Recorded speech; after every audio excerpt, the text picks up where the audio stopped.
basically, this is just to let you ask questions, but I'm going to ask a question, actually, which is mainly to you, really, which I think is the basic question that people want asked in a way, which is how on earth did you allow yourself to be shot, to have a camera in your face throughout such an incredibly intimate process? And I'm going to add a spin to that, which is personal to me, which is, as some of you may know, I wrote a film called The Infidel, which Josh directed, and fuck me, he's tough to work with. He's really, as a director, he is not an easy person to work with. So you, as a co-director, but indeed as the subject of this film. You didn't even have the divorce card to flag at him, did you? No, I use that a lot. Yeah. But I mean, as a working process, how was it?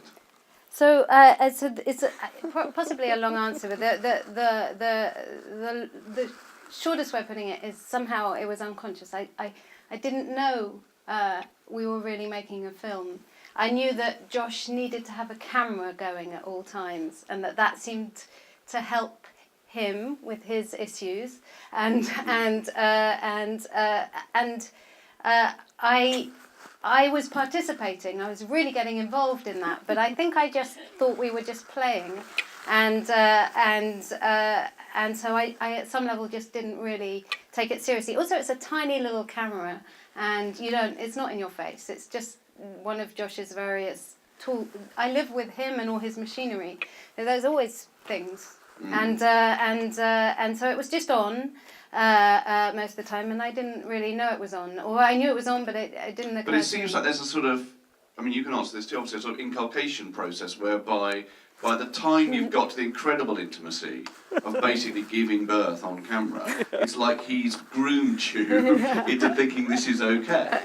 Yes, I mean, is that fair? It's a grooming process. Yeah. You're absolutely right. I hadn't thought of it that way, but you're right. No, because that is one of the moments where I said to him, during the actual birth, we knew it was going to be most likely a cesarean. We didn't know it would be an emergency cesarean, but then I said, "You'll be with me by my head the whole time," and he said, "Of course I will." Then, and then at one point, I thought, "He's not there. Where are you?" And he said, "I'm getting the wide shot." And I was very quick. Yeah, that's when I knew. I mean, just talk a little bit about the sort of process, the sort of filmic process, because I think when I saw the first cut that I saw, there seemed to be more stuff that you had recreated than in that one, but am I wrong about that? I mean, I know you did recreate some moments. There is a blend. I mean, I'm just in order to demonstrate how vigorously we disagreed through this entire process, I'm just going to disavow everything Devorah's just said. None of that. She was, from before we even turned on a camera, very kind of completely involved in this sort of creative notion. It's true that the camera's very small and you do sort of forget about it. If you just put it in the corner of the room, you just sort of, it's like those kind of rigged, reality show, 24 hours in police custody, you just sort of forget that they're on camera, but you don't entirely forget. So there is a question of performance and all that kind of stuff. But then with a pure documentary, whatever that is, there's always, at some level, you can't film something or observe anything in life without having made an intervention. So the question of authenticity doesn't really bother me particularly. It's an interesting question. It doesn't bother me either, but I just wondered how you actually, arguments, from moment to moment, are you, when you're filming it, are you actually just straightforwardly filming it, or are there bits where you think like, I didn't quite get that? We went back and got stuff. So right. So if you to take the intervention concept a bit further, if you whip out your camera in the middle of a sort of raging argument with your spouse, it's unlikely to go down well. It's going to change the argument, it's going to escalate the argument, even though you would be able to say, if I had a video camera, if I could show you how you really were. So instead what we did, we'd have the argument, and then I'd go, and then we'd sort of talk about it, and then I'd sort of write it basically and go, it was a bit like this, and she'd go, yeah, that's pretty much it. And so it's pretty close to verbatim what actually, and so it makes no bones about that. But yeah. That's literally what happened. We'd have an argument, and he'd say, that was pretty good, and can we have that again? And we did, and I enjoyed it. You enjoyed better. that? It was better the second time. I enjoyed knowing I was supposed to be arguing with him. Right. Yeah. Because emotionally that gave you some distance from the actual argument? Or Well, I feel bad when I'm arguing. I feel things are going wrong. But not when you're acting. Well, I wasn't acting because we thought I was a good actor on the basis of these arguments. We thought I'm an excellent actor. Right. And so we put me in Josh's new film, and it turns out you have to cut around me because I'm not a good actor. Okay. It's just that I'm angry with him, and so if he wants to have an Could have argument blamed again, yourself. I can have it again, and it's Okay. I mean, another thing that we discovered that sort of unites it in some ways, or perhaps in the end did, when we kind of got to, and you can still tell which, if you're really thinking about it, you can sort of tell, but if you're looking for it. But I think it was a process of discovery, so if you can't actually get behind the camera, in fact, there's no crew at all, there's not a camera person, there's not anybody telling you, yeah, that went well, or there's no director really, you're just sort of putting it. So then what's forced on you is you plonk the camera, it's actually that camera right there it is, that you plonk in the corner of the room. So you're setting up a frame, you're letting that roll, and very quickly discovered that essentially I was making a Joanna Hogg film. Joanna's in the audience here, one of my favourite filmmakers, currently working in the world, certainly in the UK, and it turned out that I was making Joanna Hogg film, because if you put the thing down in the corner of the room, you get this fixed frame, which allows everyone to sort of hoist themselves by their own petard, and the irony and comedy that comes from that frame, rather than, say, cutting between lots of different lines and performances like in most films, was a kind of great framing device that we sort of, that's when I sort of think this could work. I just want to ask one more question before we throw it over, because I'm sure lots of people have got lots of questions, but what it is as well is a great example of finding story without knowing what that story is going to be at the start, which is both what a certain type of filmmaking is, and of course raising a child is that. Raising a child is a narrative, and you don't know what it's going to be at the start. So looking back on it now, I mean, do you feel like when you started this process, either of you, that what you've ended up with, a story that, is it anything like the story you thought you were going to be telling? Well, because of the major sort of medical stuff, no. Yeah. But in a different sense. Well, I mean, Devorah has this thing that you say where I didn't know, you didn't know at first that you were making a film, you sort of tolerated, slightly irritated with, but sort of participated in conversations, and ultimately realised, no, you were making a film. And now we realise that, and especially in the editing process, when Devorah was really the editor more than I was, we were making, it was very clear at that point that we were making a film. You had to admit to yourself, even though you still can't admit now. Yeah. And it's a bit like that with having a baby for me. It's like, oh, she's having a baby. I'm participating, but it's her. Participating, but, well, and then now, especially after a few years, I realise, no, it's my child, absolutely, 100%. So I think, maybe this is a gendered thing, but I think that we sort of performed that difference, through, this is kind of philosophical point that Devorah made, and I think it's really true. There's the moment when actually my cousin Josh says it's a strange moment in the film, but we love it, and we love it. It's about the moths. You want to film moths, and then there's a moment, but you can't go for the moths because but what happens when something about the moths running away? I didn't really get that. No one does. No one would. Yes. Really But I think the point was that you're never gonna, if you're gonna try and capture life, you're never gonna capture what you think you're looking for. So the point is to go after whatever you think you're going after, and then look and try and discover. Make a story out and that was the editing process. We had way more footage, and the editing process was one of discovering which story we were going to tell and what we had. When Josh first came to you and said, "I'm going to do this," I mean, what did you say? Well, it was an agreement. Josh seems to disagree about this as well, but I think it happened this way, that I thought he was going to make a romantic comedy in Italy, and that the finance was in place and it was definitely going to happen. Right. And when he said, if this falls through, I'm just going to film us, I said, fine, because it was definitely going to happen. And then it fell through. And he said, well, I'm just going to film us. And I was in an oddly good mood because I just had success with my IVF. So I was unusually happy-go-lucky. And so it just started that way. And somehow I participated, and I had the conversations and I did the reenactments. But it's very hard to imagine you're actually making a movie that you'll share. And then when things went wrong, the camera's turned off. It's very hard to know when you see this movie what was going on in the conversations about the movie that we didn't include. I mean, most stuff isn't in this movie, and in so many ways, this movie is telling a story that isn't particularly our story, and insofar as what we chose to leave out is also part of us. And it's a story. And the decision to start filming again after things went wrong was a really tough one, and it became about, I think, a sort of realization that if this crisis of being able to create life or not create life, a crisis of creativity was an existential crisis for me in some ways, and that being able to make or not make a film was an existential crisis also for Josh, and to sort of suddenly deny that would have been cruel. And also it turned out that the filming was helpful somehow for both of us, I think, in some ways. But after that, so shall we have questions from Yeah. whoever? I don't know if we've got microphones in the audience, but it's probably fine just to shout I stuff can't out. actually see anything. If you do have Are questions, people yes, there? that person. Yeah. I There's a see a person hand there. go up there. Sorry, it's a bit dark. I just wondered. Oh, hello. I just wondered how self-conscious you felt during the process. For example, when you lapsed into an argument, whether your mind went into a certain place, like I'm on camera, I need to behave in a certain way, or whether after a while you just forgot about it, and how much of it was a coping mechanism. I think so. I'm interested in making another film, but I think I might not be able to make another film with the kind of honesty this one has, because now I would know that camera is doing something. But I think at some level I just didn't understand it then.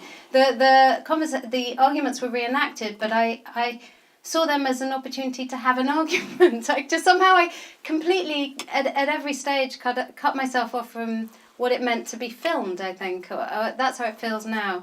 And then when things got really tough, when you're in incredible pain or you're in hospital, you're just not thinking about cameras. You're thinking about... I just saw that as what Josh needed to have with him to cope. So, yeah, at some level, I really don't... I mean, I'm self-conscious all the time, even on my own, let alone in company. And people make me nervous and people make me very anxious. But cameras, only now do I realise what they're up to. So yeah, I'm self-conscious anyway, but I don't think the camera was the problem. What for you? I can't see, so I don't know if I'm conveying... I don't know if I'm using the right facial expressions. Yeah. Somebody at the back there. Someone at the back. I think it's okay just to shout out, actually. Yeah, I can hear you. I can hear you.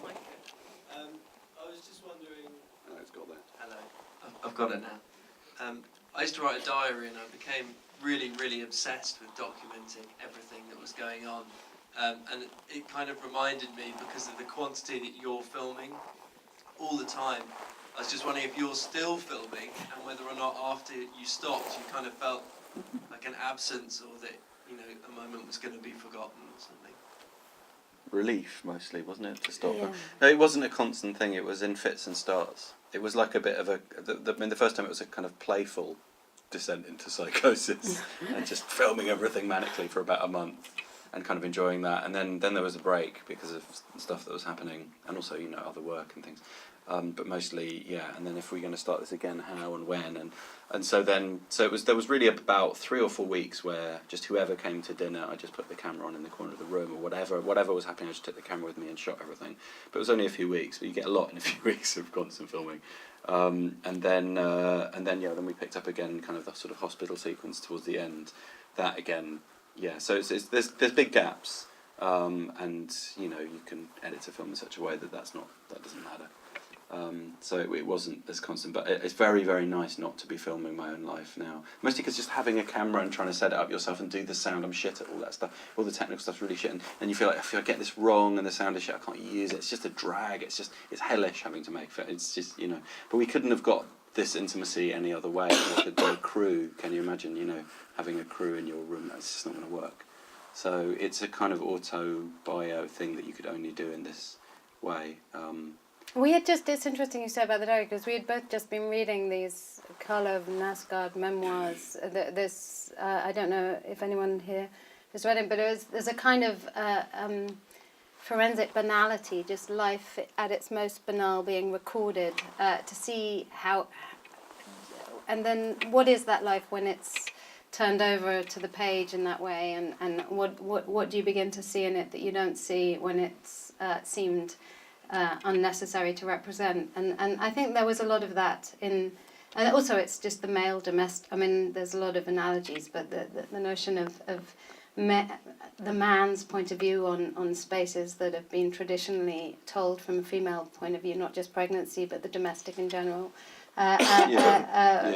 Sort of, so there were other forms of documentation that we were thinking about, I think. But can I just return to just again sort of contradict? But even before filming started, there was this notion of like, if you were to film your own life, what would we make of it? Who are we? Like, it's very hard to know, and it's even harder to know in a way once you start filming yourself, because then the concreteness of the image isn't necessarily a giveaway to who you really are. But anyway, whatever. So it's like, what would this be about? About this guy, and he's a bit like me, so you have to start thinking in the third person. He's neurotic, he's a bit of a pain, and and then there's Devorah, who's, the way she is. I won't say any more. Draw your own conclusions. She's nothing like in the film, obviously. Clearly. It's true. It's true, it's true. What would that be? What kind of story form would you tell using that? I write screenplays and stuff. So what would you? Well, it's obviously at some level a kind of rom-com, because it's a domestic thing, and you don't want to be too depressing because we're not that heavy. But actually, Josh, just interrupt you for a second. I was thinking about a bit in the movie from that point of view, because a couple of times when I watched cuts of this film, I thought actually this would make a mainstream rom-com or sort of dramedy, because it's got obviously this very serious moment as well. Completely. And then the bit I'm thinking about is the bit where you're walking along and you just see the silhouettes of the camera, and you start discussing what it needs in terms of plot at this point. And that's the most kind of meta moment in the movie. Yeah. And interestingly enough, I was thinking with my sort of producer hat on at that point, is that too distancing emotionally, that bit? Because actually, for all the avant-gardeness of this movie, it's emotionally very straight, evolving, and you absolutely get manipulated, not in a bad way. You want to be manipulated, you want to feel sad, you want to then feel happy, all that stuff. Good. So I wonder, it's good, but I mean, when you put that bit in, are you thinking, well, I want to remind people at this point, it is a film, there is artifice. But can I... answer that. Yeah, I do have an answer for that, but go on. You say.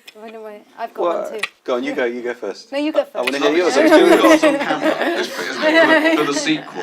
It was like this, except with punching. That was what the edit was like. It's interesting because the way I heard that at the time, and you can tell what my face is doing, and the ferociousness of my silence.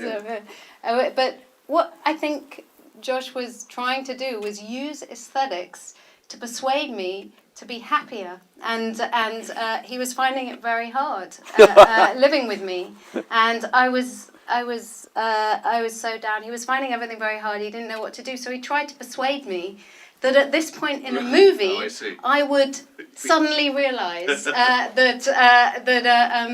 it was time to. So he literally was trying to use the romantic comedy to turn me into a different person at that moment, and I was furious. I had nothing to say. She certainly seems a bit. I mean, I think as long Robert McKee would have told you to cheer up at that point. I don't know. It's one of those things. We had more meta stuff, and we took a lot of it out. I remember you said take out some of those titles. They don't need to be there. I was like, absolutely right. So it's just the thing about meta stuff is it basically doesn't work and is annoying and pretentious unless it also serves a character sort of evolution function, an arc function, a story function. And so the gamble with that scene is, of course, it's meta, but then we are the kind of people who talk about that. It's not pretending that this isn't a documentary about a guy who makes films about himself. So that's part of the story. And where is he with that story? He's trying to convince his wife in the middle of this horror to maybe to a bit at the end where we it's just like, what a dick, will you ever learn? So I guess maybe that's sort of... You could give a talk and about how... Really optimistic. You come through it's this. all okay now. And then we play some Motown and you actually would cheer up. Yeah, and we dance. It could be a kind of religious talk. A religious talk, a sort of summary. Maybe your 40th birthday party. And it all came true. Sorry, yes, that person there. I'm absolutely amazed that you have made a film in which what is said is, in a way, less than half of it. It's all of the shots of just your face, Josh, or your face, Devorah, just moving through a common landscape. You on the bus, you in the bed. And I guess the question is, when did you realise that actually those gaps, the absences where we just see a face and we begin to fill that presence with in a way, all of those narratives that are actually not part of the narrative, but are about vulnerability, and I just wonder whether you had, Devorah, you said you had tons more material than actually ended up in the film, and I wonder at what point did the film and the structure of the film actually begin to take hold and be a thing in itself? And I guess the end of the question is, what's your relationship with it now? Will you first? Or Well, I'm glad you pulled that out, because that was the hope, that it's kind of a movement towards silence, because then, what can you say really about certain things? And it just sort of quieted us down, and it was sort of knitting that in with, because you do have to tell a film story from one character's perspective, and we struggled with that. At some point it was sort of more Devorah's film, not more, but we tried to inject that and this, but so leaning a little bit more on, as you said, on my face, but that it's this sort of trajectory of this person going from a garrulous, a version of myself that has a kind of comic, foolish, and then is led to a more serious place. And silence expressed that, the face expressed that for us, and the environment. It happened to be autumn for some of it. That obviously worked very well. There was a lot of kind of great serendipity. And then we found those things in the edit. Some of them just happened. Others we then added to and created. Yeah, it was. But like the hospital where we're following Devorah bumping down the corridor. Yes. How did you get that? How did you know that you needed that? I don't know, instinct. But it was at the time. That wasn't, because I imagine... Yeah, Look, that was at the time, the brutal truth is that the part that you don't really sort of want to talk about because it's so evil or sort of toxic or problematic, but at some level there's always an artist in the back of, I think, both of our minds. I can certainly speak for myself and say there's always a part of myself that coldly thinks, where would I put the camera? I'll just put it here. I can't sort of disavow that, because clearly you've seen it, and the film tries to sort of just not be about that, because actually that isn't the interesting thing. But it is an interesting thing to talk about afterwards, and I think that that there was always perhaps that's survival. How do you survive things that are hard? Maybe you just say no, and I'm going to master this. I'm going to create this. I'm going to frame it. I think that's quite, directors are often like that. I think they're kind of pains, and they want to create the world in their way. So I think that was it became more and more sort of crutch and defense mechanism, and just sort of knowing where do you put the camera to. Sometimes it's a very embodied feeling that needs to be expressed. That's the only way to say it. And it wasn't that period in the hospital was. I was there for pretty much a month. I went home for 48 hours in the middle of the labour, and I had to go back in. So I was there for a month and mostly alone. There were loads of people, obviously, in other beds, but Josh wasn't there, and I was desperate for him to be there. And even though when he was there, I couldn't really convey anything that much. In the middle of the night was the worst time, anyway. But I knew that to get him there, he needed to have his camera, and that he finds hospitals even harder than so somehow I'd gotten used to that if he had a motive beyond just having to be there for my sake, it was going to make him more available in other ways, and that's just the way it is. I understand it actually, and That's lucky. I just because it is hard dealing with somebody, and then in terms of those shots, and I somehow the stuff we didn't put in was most stuff, and the stuff I really didn't want put in more than anything was, apart from things I didn't necessarily want anyone to know and so on, was stuff that I only experienced for the first time in the footage, like somehow I'd missed it in real life, and see it. So the intensity of having gone through something and then seeing it immediately afterwards and having somehow not been there when you were there was, so obviously I didn't want to share what I felt I hadn't even managed to process myself. So all kinds of things that are not in the movie, and then what we left in and what's there, I think is how I see the movie now. Although I haven't seen the movie for a very long time, and I can't really watch this movie. Is a feeling that somehow we're generic. This is, even though there are specifics to our story, there's a sense that I'm sort of roughly like this, and he's roughly like that, and we interact roughly like this, and that there's something, despite our specifics, that's stereotypical about us, and that can be shared, and it's quite a relief in lots of ways to feel that about oneself and about one's stories. So that was, yeah. Mm. Yeah. Any other questions at all? Yes. Very quick one. How did you arrive at the title for the film? Oh, it took ages. We had like 15 different titles, and then when we finally, Devorah came up with that title. When she finally came up with that title, it helped steer in subtle ways, but it helped steer the edit and just sort of allow it to be the thing that it kind of needed to be.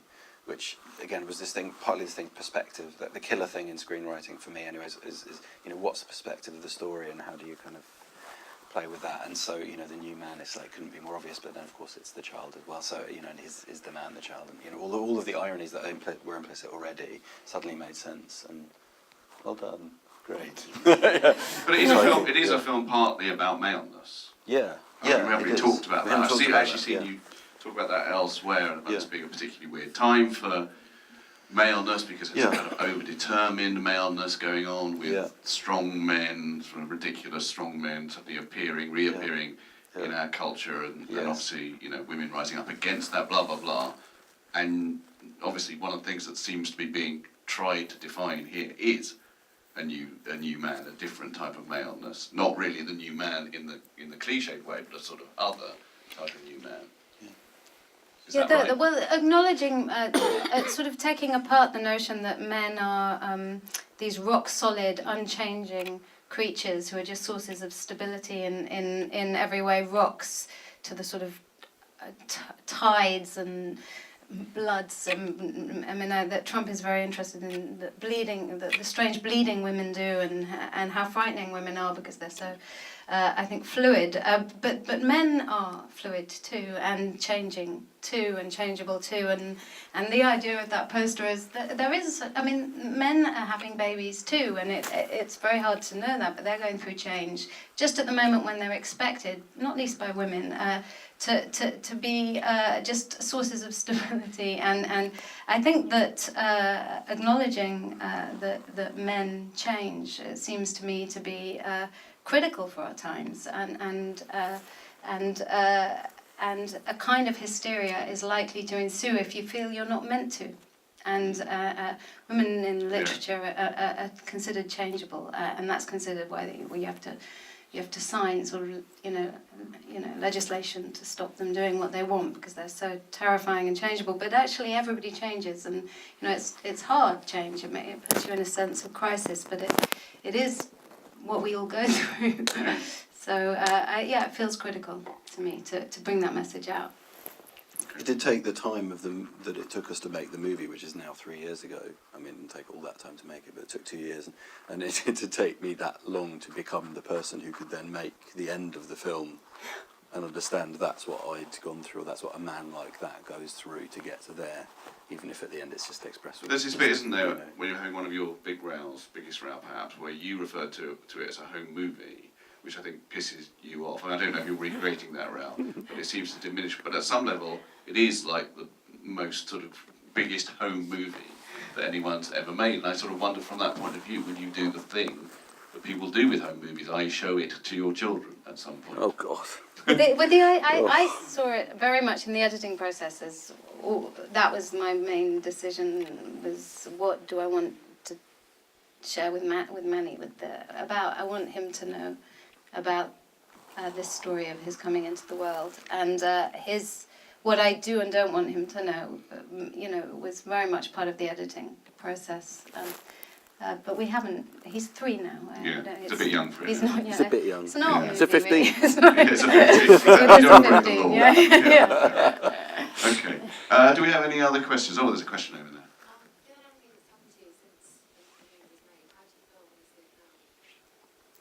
Did you hear that? It was a question about how do you feel now, considering... We don't see it. Don't really You watch don't it. see it. We watch the first bit, the funny bit, Yeah. and then we have to leave. Because it's a very weird film to edit because we edited it ourselves, so yeah, we find it quite hard to watch. Can I ask one thing which I will reveal, which is you've had another child Yeah. since. Now, was there any point at all where Josh said, can we film this one? to. There really That shall wasn't. happen by magic, By accident. or what is the Or sex. the as yeah. it's sometimes, Yes. Feels like magic. Feels like magic now. Let me tell you. Sort of Pixar. Kind of is. Well, that was I was advised by many medical professionals that couldn't happen. So that was a very strange thing, and great news. Yeah, really, it's really helped us. Okay, thank you very much for coming, and thank you very much to Josh Thank Devorah. you.